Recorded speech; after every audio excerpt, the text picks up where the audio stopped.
Welcome to the Deep Dive. Our mission, as always, is pretty simple. We take a whole bunch of sources, could be articles, research, our own notes, and we try to pull out the most important nuggets of knowledge, those key insights, just for you. That's right. Today, we're diving deep into an organization with, well, over a century of history. It was really born from this crucible of challenge, and it's dedicated to uplifting a community. And that organization is Alpha Phi Alpha Fraternity, Incorporated. Yeah, this deep dive, we're going to explore its founding, its really remarkable evolution. It was the first successful Black Greek letter fraternity established at a predominantly white university. Wow. So we'll trace its journey, from basically a social study club, quite humble beginnings, to the national and international brotherhood it is today. And we'll try to connect its origins to the bigger picture, the broader historical context of Black excellence and struggle in America. Okay, so we're going to unpack how this pioneering organization came to be, right? The incredible and probably difficult circumstances around its birth and how its purpose sort of adapted and expanded over the decades, to meet the changing needs of its community. It sounds like a story with some powerful lessons, resilience, foresight. Absolutely. So to really get it, we need to set the scene. America, 1906. Our sources, they paint a pretty vivid picture, almost like an apartheid America, as one source put it. This was a time of just widespread racial violence, systematic discrimination. You had the Niagara movement with W.E.B. Du Bois already pushing for civil rights, educational opportunities. But the reality, it was incredibly stark. We're talking 65 lynchings recorded just across the American South that year. 65. Yeah. And this wasn't just a Southern thing. You had the Brownsville incident where Black soldiers were totally wrongfully accused of shooting up the town. President Theodore Roosevelt dishonorably discharged 3 companies, no fair trial. And then the Atlanta massacre. Significant loss of Black lives.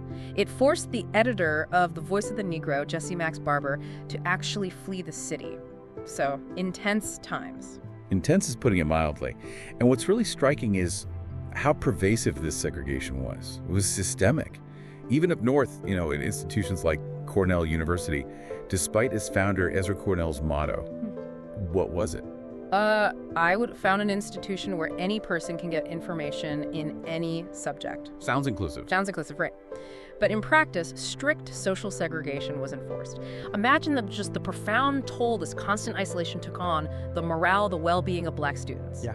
Our sources mention, there were some university-sanctioned exceptions like Henry Arthur Callis. He was on debate team, cross-country track team. Okay. But even he and the other Black students were completely shut out from white social events, gatherings. It wasn't just, occasional snubs. It was the system. So you're at this prestigious university. You're striving. You're working hard for an education. But you're systematically denied basic amenities, social inclusion, just because of your race. Given that pervasive exclusion, what did these young men do? How did they respond? How did they build community? By the fall of 1905, there were about 15 Black students who had arrived at Cornell, clearly driven by that motto, despite the reality. Right. And the sources really highlight the significant financial challenges these guys faced. They were self-made men. To support themselves, they worked all sorts of jobs, waiting tables, shoveling snow, pressing clothes, and red capping, carrying luggage for tips, porters. Okay. Many also worked on steamship lines. And here's a fascinating detail. When they were employed in some of the white fraternity houses, serving, they'd take off their white serving jackets and actually earn extra money tutoring the white students, $5 a lesson. Wow. That's quite an image. Talk about resilience. Not just self-sufficient, but actually helping others within the very system that excluded them. Exactly. And they were acutely aware, Yeah. Of the nationwide racial issues, especially the Atlanta massacre, which was happening right around the start of that school term. Yeah. Its impact was ongoing. Right. H.A. Callis, one of the founders, he put it very eloquently. He wrote about the conditions in 1906, saying, and this is a quote, "In 1906, discrimination and the stigma of segregation were large in 1/3 of our nation, and in the remaining 2/3, discrimination was overtly supported and habitually practiced. Society offered us narrowly circumscribed opportunity and no security." No security. That really hits home. So faced with this exclusion from white social life, and what sounds like indifference from the university administration. Yeah, pretty much. They decided to create their own social activities. They did. Charles Cardozo Poindexter, he's a graduate student. He kind of stepped up as a leader. He organized these polite, dignified social gatherings. They held them in private homes off campus. Homeowners like Clara Nelson, William Cannon, Edward Newton, they were crucial, but especially Archie and Annie Singleton. Their home, 411 East State Street in Ithaca. The sources mention Mrs. Annie Singleton specifically, how she fed them, nurtured them with careworn hands, just took care of them. Wow. And later in 1939, she was given the honorific title, the Mother of the Fraternity. That's beautiful. So the actual roots, the foundations of Alpha Phi Alpha are in these homes, in that kind of community care. Absolutely. That's where it started, in that act of care and community building. So, okay, as the school year went on, their thinking evolved beyond just like casual social get-togethers. They saw a need for something more formal, maybe a literary society initially. Precisely. They wanted something to uphold academic standards, analyze classical texts. So Charles Cardozo Poindexter, he initiated the first meetings of what became the Social Study Club. This was at Edward Newton's place. The initial focus, mutual academic sport, definitely. Right. But also discussions about American life, education, the challenges minority groups faced. W.E.B. Du Bois' writings were a big influence on these talks. Right. You mentioned Du Bois became an honorary member later. He did in 1909. Yeah. Shows how aligned their thinking was early on. Okay, so they had this solid academic club focused on important discussions. But what was the spark? What made them think about taking that huge leap to form a Greek letter fraternity? Especially in that environment. Seems like a big step. It absolutely was a huge step. The key moments seem to be these meetings in October 1906, October 23rd specifically. H.A. Callis and Eugene Kinkle-Jones, they both knew Greek. They proposed Alpha Phi Alpha as the name for the literary society. The name was chosen deliberately, a nod to ancient Ethiopian culture, representing, quote, the first and leading brotherhood of the Ethiopians. Interesting symbolism. Yeah. And then Robert H. Ogle proposed the fraternity colors. But here's where the shift really happens. A group of members went to Poindexter. They said, look, maybe this society could actually be a fraternity. Ah, so it came from within the group. It did. And the idea wasn't totally out of the blue. There had been earlier attempts to form African-American fraternal organizations, plus Sigma Pi Phi had formed in 1904. So there was some precedent, some thinking along those lines. But Poindexter wasn't on board. No, he dissented. He argued it might not be, quote, proper for African Americans. His reasoning, according to the sources, was this belief that when compared to Western civilization, the people of African descent standing outside the currents of history paled in comparison. Wow, that reveals a lot about the pressures they felt. It really does. The immense burden of proving worth, the fear of making a mistake in a society that offered, as Callis said, no security. Poindexter stuck to his view and resigned as leader. So this wasn't just a procedural thing, it was a deep internal debate about identity and strategy. Exactly. Then, on December 4th, 1906, which they now mark as Founders' Day, they held a decisive vote. The Social Study Club officially transformed into a fraternity. And Poindexter. He and George Tompkins resigned fully. But Eugene Kinkle-Jones, who had proposed the name, was welcomed in as the seventh founder, or Jewel, as they call them. The 7 jewels. Right. And it's important to note, the intent wasn't to create some sort of old-line, exclusive, segregated organization based on class.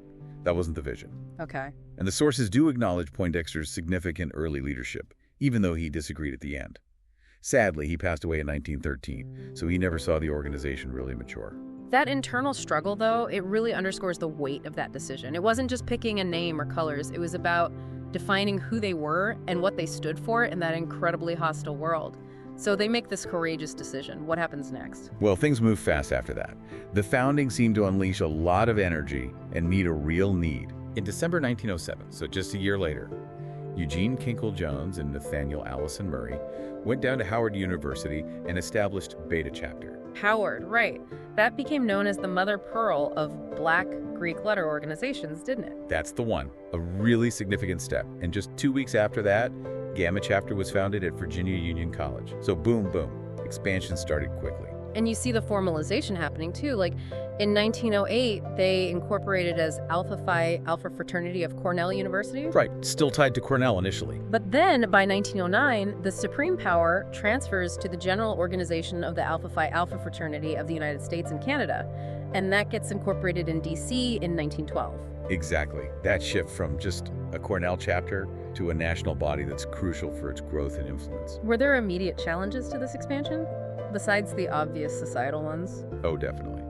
Nathaniel Allison Murray, one of the founders, he recalled some of the pushback they got. Verbal stuff, naysayers, people saying things like, you will be the laughingstock of the town, or you cannot do what white folks do, you are too poor. Just reinforcing those societal doubts. Exactly. But Murray also contrasted that with the kindness they received from some townspeople, and crucially, the financial support from black janitors at Cornell. They even offered to help them get a charter. Wow. That highlights the community support, right, from unexpected places sometimes. Absolutely vital for their early survival and success. And then what seems like a really monumental step, December 1908, the first General Convention, held at Howard University. Yes, on the 4th floor, the main building at Howard. That's where they drafted the Constitution and bylaws. And critically, Moses Alvin Morrison from Beta Chapter at Howard was elected as the first national president. So that's the moment control officially shifts from Cornell. That's the moment. That convention, that election, that was the leap that truly made Alpha the first national intercollegiate fraternity for Black Americans. A huge milestone. And other early milestones followed pretty quickly, cementing their identity. Yeah, they kept building. The fraternity shield was adopted in 1911. Their first publication, the Sphinx magazine, came out in February 1914. Still published today, right? Still published today. And the slogan, Alpha Phi Alpha for Life, started being used around 1916. Okay. And then, significantly during World War I in 1917, Alpha men played a key role in launching the first training camp for Negro officers at Fort Des Moines, Iowa. Wow. 32 Alpha men were commissioned as officers from that camp, including 5 captains and 15 medical officers. So right away, you see this commitment to service and leadership on a national stage. So the sources talk about an evolution in their purpose over time. Initially, it was scholarship, mutual support for students facing hardship, but they also mention conflicting motives, like was it a social and literary club for collective progress, or more like a traditional college fraternity? How did that tension play out? That tension is really key to understanding their whole journey. The sources lay out about 5 distinct periods where you can see these programmatic aims evolving, sometimes competing, and ultimately kind of converging. Okay, let's break that down. What was the first period? So the first period, early 1900s, right after founding, the emphasis was clearly on higher education. The goal was education for the masses. They were very deliberate about only setting up chapters in accredited institutions, places with recognized curricula. Kind of reflecting that Du Bois idea of the talented 10. Exactly. That concept seems very influential early on, that this educated group would lift the entire race. Okay, what came next? The second period, this started around 1911 but really became official in 1920, was the go to high school, go to college program. Very direct. Very direct. Their first really clear, constructive program aimed right at encouraging young people to pursue higher learning. The general president at the time, S.S. Booker, in 1923, even urged chapters to reach 1,000 homes and inspire 1 million youth. It was a mass mobilization effort. 1 million youth. That's ambitious. Okay, period 3. Period 3 comes during the Great Depression, around 1933. The focus shifts to education for citizenship. Ah, okay. Broader than just school. Right. It was a campaign to educate people on their rights and duties as citizens, encourage active civic participation. This was managed by the Alpha Phi Alpha Foundation, which they'd launched with 37 brothers each chipping in $100. So recognizing that civic rights were as crucial as education, especially during the Depression. Precisely. A really important insight and shift in strategy during a time of immense hardship. Right, period 4. Period 4 kicks off around 1941 during World War II. Here, the vision expands significantly. The focus becomes unity among people, especially people of color, and a new world order. Wow, new world order. That's global thinking. Absolutely. This initiative actually had some influence on the formation of the United Nations. It shows this remarkable broadening of their perspective, from national issues to global ones. Okay, and the 5th period sounds like another big shift. The 5th period, roughly 1946 to 1956, is described as militant liberalism and progressive action. Militant liberalism, okay. Yeah, this period emphasized world brotherhood, really leaning into the civil rights struggles, cooperating closely with the NAACP, getting involved directly in legal cases, challenging segregation and discrimination. And this is where some internal changes happen too, right? Huge internal changes. At their 28th General Convention, they removed the term Negro from the membership clause. The aim was to embrace all men. A significant move towards universalism. Absolutely. And then, remarkably, in 1946, Bernard Levin, a white dental student, was initiated. That marked the official welcoming of non-black members. So breaking their own racial barrier. Exactly. And by 1965, it had evolved to the point where Vice President Hubert H. Humphrey became an honorary life member. That's fascinating. To see an organization founded specifically for black students at Cornell because of exclusion evolve its mission to challenge injustice everywhere and then redefine its own membership to embody that universal brotherhood. That's quite a transformation. It really is. It shows incredible adaptability and a deepening understanding of what progress required over time. From academic support to, as you said, militant liberalism and redefining inclusion itself. Okay, let's connect this to the broader culture. The 1920s, Jazz Age, Harlem Renaissance, were alpha men involved? Oh, absolutely. They were right in the thick of it. You had prominent figures like the historian Charles H. Wesley, the writer Countee Cullen, songwriter Noble Sissle, Charles Johnson, editor of Opportunity magazine, and giants like Paul Robeson and Duke Ellington were also alpha men. Wow, that's a roster. It really is. Shows their influence wasn't just academic or political, but deeply cultural, too. By 1926, the sources say they'd grown to 85 chapters, over 3,000 members. Significant presence. But then the Great Depression hits. How did that economic crisis impact their focus on social justice? Did it accelerate it? It seems to have pushed them more into direct socio-political action, yes. They recognized that systemic change was crucial. We mentioned the Education for Citizenship program starting then, but they also got involved in major civil rights cases, like the Scottsboro Boys case, 9 young black men falsely accused of rape in Alabama. A huge, notorious case. Yeah, that one. Alpha men were involved in supporting the defense efforts. They also actively participated in legal challenges to segregation in education, like the Murray v. University of Maryland and Lloyd Gaines v. University of Missouri cases. These were fighting discrimination in law school admissions. So tackling inequality through the legal system. Yeah, and internally, they were progressive too, banning brutality in initiation rites, which was unfortunately common in many fraternities, and collaborating with other Black Greek organizations, forming the National Pan-Hellenic Council, working with the Council on Human Rights, building coalitions. Let's talk about a specific, really harrowing example you mentioned earlier, the Isaac Woodard case in 1946. Why was that so impactful? It was deeply disturbing and really resonated. Isaac Woodard was a U.S. Army sergeant, decorated, returning home from serving in World War II. On a bus in South Carolina, he challenged a racist bus driver. When he got off the bus, the local police chief brutally beat him and blinded him, gouged his eyes out. Oh my God. It was a horrific act. And it became this stark symbol of the impossibility, as one source put it, of combining manhood and blackness in that era, even for a soldier who had fought for his country. Right. The uniform didn't protect him. Not at all. Yeah. His case, along with other incidents of mistreatment of black servicemen coming home, really raised national awareness. Alpha Phi Alpha, along with other Black Greek orgs, rallied to support him, raise funds. And this had broader consequences. It did. Thurgood Marshall led the NAACP legal team on the case. The outrage contributed significantly to President Truman establishing the first President's Committee on Civil Rights. And that committee's report eventually led to Truman issuing Executive Order 99981 in 1948, which desegregated the U.S. military. So Woodard's horrific experience became a catalyst for major policy change. A critical turning point, really galvanizing broader public support for civil rights action in the late 1940s. It showed how advocacy could turn individual tragedy into a force for national change. So fast forward past the major legislative victories of the 1960s, Civil Rights Act, Voting Rights Act, Fair Housing Act. What happens to Alpha Phi Alpha's focus then? Did the mission shift again? It did adapt.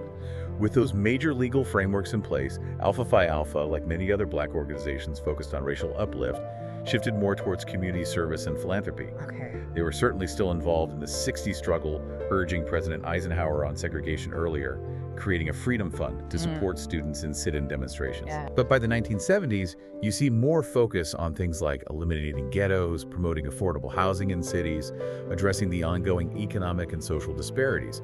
So, still committed to improving conditions, but the methods and focus evolved with the times. Now, many people, when they think of the civil rights movement, think of Dr. Martin Luther King Jr. and Morehouse College. What's his connection to Alpha Phi Alpha? And wasn't there a key mentor figure in his life? Yes, Dr. King was absolutely an alpha man, initiated into the Sigma chapter while he was studying at Boston University. Okay, didn't know that specifically. And you're right about the mentorship. Our sources highlight the huge impact of Dr. Benjamin E. Mays. Mays was actually a member of Omega Psi Phi Fraternity. Ah, okay. A different fraternity. Right, showing those important interfraternal connections. But Mays was the president of Morehouse College for 27 years, and Dr. King considered him one of the greatest influences in his life. A true mentor. Mays was incredibly proud when King won the Nobel Peace Prize in 1964. And later, after King's assassination, it was Mays who delivered that incredibly moving, poignant eulogy for him at Morehouse. That's a powerful connection, spanning different organizations but united in purpose. Exactly. And Alpha Phi Alpha's connection to King's legacy endures. They made a massive $3 million donation to the Martin Luther King Jr. Memorial on the National Mall in Washington, D.C. $3 million, that's significant. Very significant. And today, their work continues through national programs. Things like My Brother's Keeper, focusing on supporting young men of color. A voteless people is a hopeless people. That's their voter registration and education drive. It's still relevant. Definitely. And Project Alpha, which works with young men, boys aged 12 to 15, on responsible relationships, preventing STDs, teen pregnancy. Plus, they support the Thurgood Marshall College Fund for students at historically black colleges and universities, HBCUs. So it sounds like even after 117 years, the fraternity really holds true to those core founding principles: ambition, noble manhood, service, empowering those in need, even as the specific programs change. That seems to be the thread running through it all. Adapting the methods, but keeping the core values. Okay, before we wrap up, let's quickly hit some of those defining characteristics, the quick facts that people might associate with Alpha Phi Alpha. Sure. So their motto, first of all, servants of all, we shall transcend all. Powerful. Colors are old gold and black. The flower is the yellow rose. Mascot is the Great Sphinx of Giza. The Sphinx, right. Their publication, as we mentioned, the Sphinx, chapters over 706 worldwide now. Wow. And nicknames you might hear. Ice Cold Brothos, the oldest and the coldest men of distinction. Got it. And the headquarters? National headquarters is in Baltimore, Maryland, 2313 St. Paul Street. Okay, good overview. What an incredible journey we've really traced today looking at Alpha Phi Alpha. It really is remarkable. From those incredibly challenging beginnings at Cornell, facing down systemic discrimination, intense social injustice, to becoming this major force influencing American history, civil rights. You can really see how that small group of determined young men against huge odds built something that didn't just last, but actively shaped movements, laws, and countless individual lives. Absolutely. And I think that the story of Alpha Phi Alpha serves as a powerful reminder, doesn't it? That even when the odds seem overwhelming, collective action, having a clear vision, and just unwavering dedication can overcome deep-seated injustices. But more than that, it can lay the groundwork for future generations to thrive. Yeah. It kind of leaves us with a question, maybe for you listening, what kind of foundations are we building today?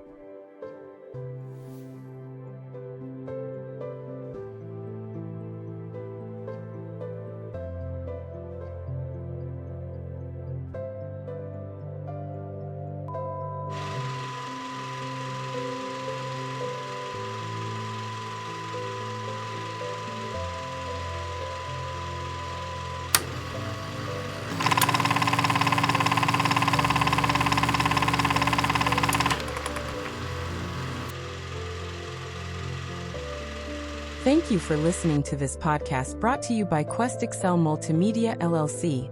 If you would like to learn more about Alpha Phi Alpha and its incredible rise to prominence in the early 20th century, as well as discover more about the 10 organizations that make up the League of Friendship, inclusive of the Divine Nine, please consider purchasing a copy of Before You Pledge. Essential information you should know about Black Greek letter organizations and the dynamics of pledging in a culture of hazing, by Dr. Michael J. Winfield, with a foreword by J.T. Childs Jr., available on Amazon.com. Or, you can leave a message on the message board at www.questexcelmultimedia.com. Please include your contact information, and we will take it from there. Be sure to like, share, and subscribe. Thank you.